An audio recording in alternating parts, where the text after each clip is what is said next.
I came from my father came from my grandfather came from great grandfather, and so on and so on. So it goes back until it all goes back to Adam alayhi salam. So then then Allah created Adam alayhi salam. So if you say, okay, what was before that? You say, well, the jinns were there. What was before that? Allah created the malaika before that. Then you say, okay, what was before the malaika? Then you say, okay, it's Allah Azza wa Jal. It's Allah Azza wa Jal. There will be a question that the shaitan will put forth. He will say, هَذَا خَلْقُ اللَّهِ فَمَنْ خَلَقَ اللَّهِ. This is the creation of Allah, so who has created Allah? Na'udhu billah. So if you think backwards in time, you think, well, what was there before Allah? But before only comes because you're thinking about time. يا أيها الناس اذكروا نعمة الله عليكم هل من خالق غير الله يرزقكم من السماء والأرض لا إله إلا هو فأنى تؤفكون.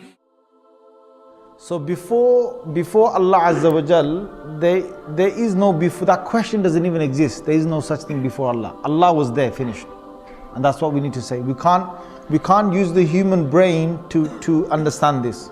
Just like if I tell you to lift 10 kilos, if I tell you to lift 10 kilos right now, you can lift 10 kilos. If I tell even a super strong person, you lift with one arm 1,000 kg, can you do it? No. If I tell him to do 10,000 kg, can you do it? No. So there's a limit to this, the limit to the muscles. If I say with the eye, how far can I see? Some people can see 1 mile of a distance, some people 3-4 miles of a distance on a clear day. Some people 5 miles.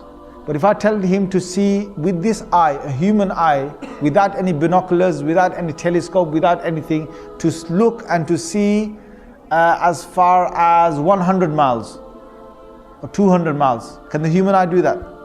No. So the human eye is limited. The human muscles are limited. The ears. Even if there's a massive explosion on halfway across the world or quarter way across the world, I can't hear that. The human ear can't pick that up. So we're limited. We're limited with hearing, with sight, with touching, with lifting, with walking, with energies. So we're limited with the brain. We're limited with the brain. There's so much a human can think. It's limited.